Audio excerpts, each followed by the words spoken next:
天地初分明，这副鬼样子，真可怜！给我去死！玄，该你了，结束了。出路！天降魔！朝前路无知，师兄送你一程。别忘了给我带东西。我来了。Halo guys, balik lagi bersama Mimin from Zero. Di video kali ini, Mimin bakalan kembali melanjutkan alur cerita Donghua berjudul Swallowing the Heavens episode 8 dan 9 ya. Seperti biasa, sebelum masuk ke recap ceritanya, buat kalian yang menonton video ini tapi belum subscribe, tolong di subscribe dulu ya guys. Dan jangan lupa nyalain lonceng biar nggak ketinggalan update terbaru dari channel From Zero. Playlist untuk Donghua ini juga udah tersedia bagi kalian yang baru aja bergabung dan belum nonton episode sebelumnya ya.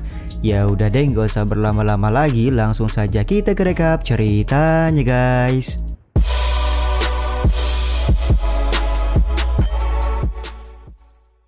Episode kali ini dimulai dengan penemuan serangga aneh yang masuk ke dalam tubuh paman dari si Tu Minglang. Diketahui serangga aneh ini merupakan serangga roh ilusi yang sudah lama dibasmi oleh sekte Zongyuan.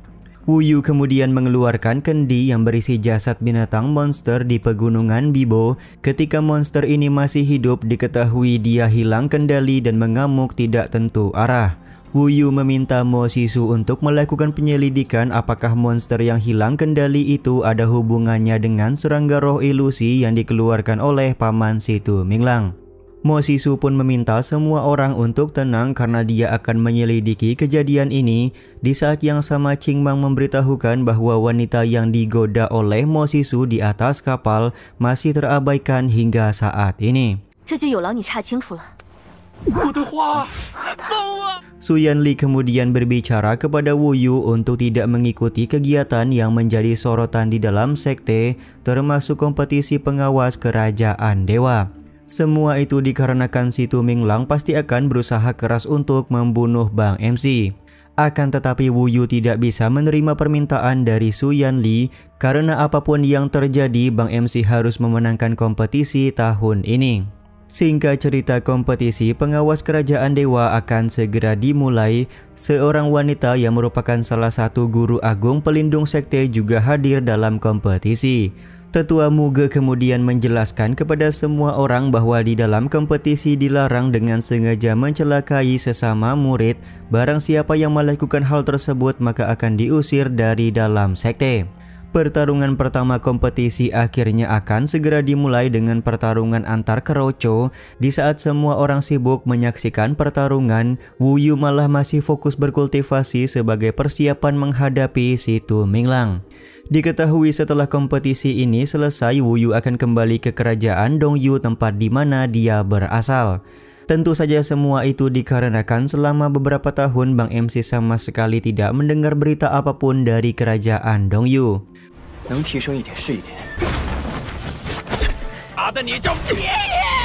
Beberapa saat kemudian, giliran Wu Yu yang akan masuk ke dalam altar untuk melakukan pertarungan. Tidak butuh waktu lama, Wu Yu berhasil mengalahkan lawan-lawannya. Situasi ini pun membuat si Tu Minglang mengerahkan anak buahnya untuk turun berempat sekaligus ke dalam altar. Dengan kondisi 4 lawan 1, orang-orang membuat perkiraan kalau Wu Yu pasti akan kalah. Tetua Muge juga tidak bisa berbuat apapun karena tetua situ meminta murid-murid untuk segera melakukan pertarungan. Lagi dan lagi tidak butuh waktu lama, Wu Yu berhasil mengalahkan 4 orang sekaligus.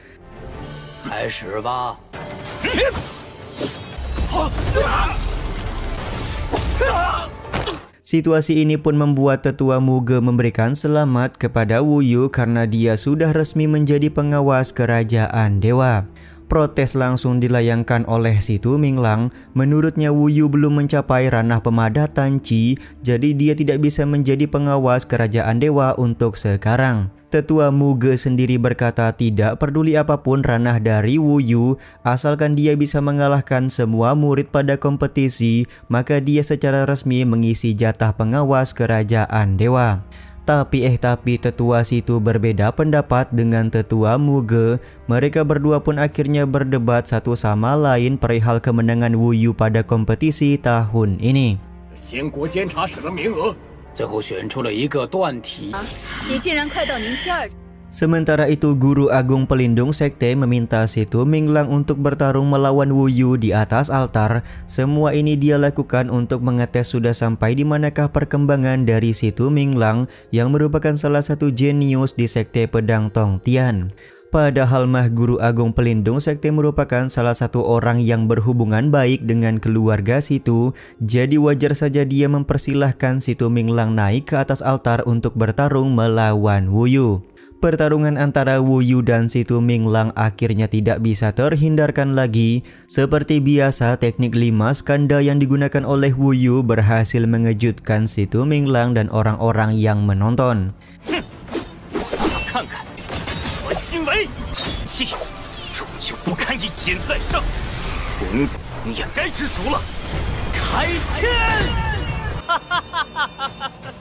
Tidak ingin kalah begitu saja, Situ Minglang menggunakan keterampilan iblis petir untuk bisa memberikan perlawanan. Tubuh fisik dari Situ Minglang juga langsung berubah seiring masuknya kekuatan iblis petir tersebut. Teknik iblis petir yang digunakan oleh Situ Minglang tentu saja membuat Su Yanli sangat marah. Di saat yang sama, Guru Agung Pelindung Sekte malah menekan Su Yanli untuk tidak ikut campur dalam pertarungan kali ini. Kekuatan dari iblis petir memanglah cukup hebat, bahkan di sini Wu Yu harus menerima bantuan dari Meng Long untuk selamat sekaligus bertransformasi menjadi Dewa Kera. 天地初分明，这副鬼样子真可怜，给我去死！玄，该你了。 Transformasi Dewa Kera dari Wu Yu benar-benar di luar nurul, bahkan Situ Minglang yang menggunakan teknik iblis petir langsung dibuat tidak berdaya. 很好，结束了，出路，天降魔。 Pujian juga langsung diberikan oleh Meng Long atas keberhasilan Wu Yu mengalahkan Situ Minglang. Situ Minglang yang tumbang masih tidak percaya kalau dia dikalahkan oleh Wu Yu, padahal dia sudah banyak melakukan pengorbanan. Situ Minglang pun perlahan menghilang seiring musnahnya kekuatan spiritual yang dia miliki. Kematian Situ Minglang tentu saja membuat tetua Situ langsung bersiap melakukan serangan. Bahkan tetua Muge yang ingin menghadang serangan tersebut malah ditahan oleh Guru Agung Pelindung Sekte. Cukup beruntung Maha Guru dari Sekte Pedang Tong Tian datang di waktu yang tepat untuk memberikan bantuan kepada Bang MC. Kedatangan Maha Guru membuat tetua Situ langsung membuat aduan kalau Wu Yu sudah membunuh sesama murid Sekte, jadi dia harus mendapatkan hukuman yang berat. Sementara itu, Guru Agung Pelindung Sekte berkata kalau Situ Minglang sudah mempraktikkan teknik iblis, jadi sudah sepantasnya dia mati. Tapi Guru Agung Pelindung Sekte juga meminta Maha Guru untuk menghukum Wu Yu karena sudah terbiasa membunuh lawan-lawannya. Maha Guru Agung kemudian bertanya kepada Wu Yu apakah Bang MC merasa bersalah atas pembunuhan yang sudah dia lakukan kepada Situ Minglang. Dengan tegas Wu Yu menjawab kalau dia sama sekali tidak merasa bersalah karena sudah membunuh praktisi iblis. Maha Guru Agung pun hanya tertawa mendengar perkataan tersebut. Dia pun langsung memberitahukan kepada semua orang kalau mulai hari ini Wu Yu merupakan murid kelima dari puncak angin salju yang dia pimpin.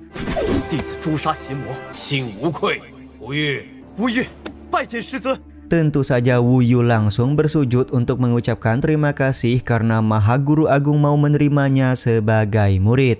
Ketika Guru Pelindung Sekte hendak pergi, tiba-tiba saja Maha Guru Agung memberitahukan kasus mengamuknya binatang monster di Pegunungan Bibo adalah ulah dari tetua Situ. Mo Sisu kemudian muncul di tengah altar untuk memberikan bukti kalau semua perkataan dari Maha Guru adalah kebenaran.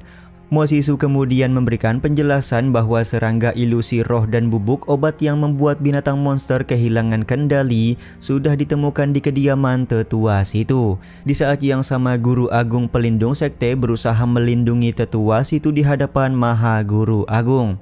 Pada akhirnya Maha Guru Agung meminta tetua Muge untuk membawa tetua situ guna dilakukan penyelidikan lebih lanjut karena dia diduga sudah bekerja sama dengan sekte Zongyuan. 掌教， 源自中原道宗。无欲。 Sebelum Maha Guru pergi, dia memberikan kata-kata kepada Wu Yu agar diingat dengan baik oleh Bang MC. Singkat cerita, Wu Yu pergi ke makam Pak Tua Sun untuk berpamitan karena besok dia akan pulang ke kerajaan Dongyu. Bocah ini tidak bisa menyembunyikan kerinduannya kepada Pak Tua Sun karena setelah Pak Tua Sun meninggal, Wu Yu merasa kesepian. 没有人来扰你清静，你要是一个人在下面无聊了。 Ketika hari sudah pagi, Minglong bertanya kenapa Wu Yu pergi tanpa berpamitan kepada siapapun. Wu Yu menjelaskan kalau kepergiannya kali ini pasti penuh dengan bahaya, jadi dia tidak ingin menyulitkan orang lain. Siapa yang menyangka Su Yanli dan Mo Sisu datang nyamperin Wu Yu untuk memberikan barang-barang yang dibutuhkan oleh Bang MC selama di perjalanan pulang. Kepergian Wu Yu ke kerajaan Dongyu juga akan terhitung mewakili sekte pedang Tongtian. Tapi Mo Sisu ternyata tidak memberikan barang apapun karena dia beralasan uangnya sudah habis dipakai untuk membiayai wanita-wanita cantik yang menjadi kekasihnya. Tak lama kemudian Ching Mang juga datang membawakan satu karung buah kepala monyet untuk dibawa oleh Bang MC. Mo Sisu juga tampak memberikan bantuan berupa burung tunggangan untuk mengantar Wu Yu sampai di kerajaan Dongyu. 那是我姐姐啊！ 朝前路无知学生送你一程。 别忘了给我带东西。 我来了。 Sementara itu di kerajaan Dongyu sedang dilaksanakan upacara untuk menghormati para leluhur. Upacara penghormatan kepada leluhur juga membuat masyarakat percaya setelah ini kerajaan Dongyu pasti akan makmur sejahtera. Masyarakat mempercayai Kaisar Yuan Hao dan Ratu Yuan Shi yang memimpin kerajaan Dongyu saat ini akan membawa kemakmuran serta ditakuti oleh beberapa kerajaan di sekitar mereka. Omongan dari dua orang warga ini didengar oleh seorang pemabuk di tepi jalan. Dia sangat tidak senang karena merasa para pengkhianat saat ini sudah menguasai kerajaan Dongyu.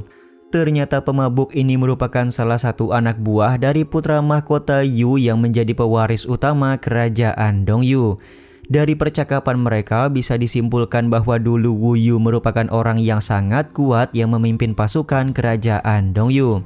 Pada waktu itu Wu Yu dituduh sudah melecehkan Ratu Yuan Shi dan dikirim ke perbatasan untuk mendapatkan hukuman. Tapi menurut pemabuk tersebut, putra mahkota Yu sama sekali bukanlah orang yang cabul. Ketika mereka berhasil mengalahkan kerajaan Zhao di Gunung Selatan, putra mahkota Yu sama sekali tidak tertarik kepada wanita, padahal di sana banyak sekali wanita cantik yang mereka selamatkan. Siapa yang menyangka kebenaran yang diucapkan oleh si pemabuk ini membuat dirinya harus ditangkap oleh pasukan kerajaan yang sedang berpatroli di sekitaran kota.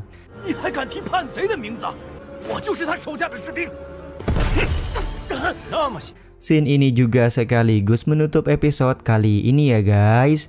Ya udah deh, sampai di sini dulu aja video kali ini. Mohon maaf jika masih banyak kekurangan dan kesalahan dalam penyampaian kata-kata ya.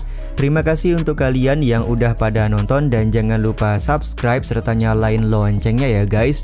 Mimin selaku penulis narasi, tukang voice over dan tukang edit video pamit undur diri. Salam hangat, see you in the next video. Bye bye guys, see you next week.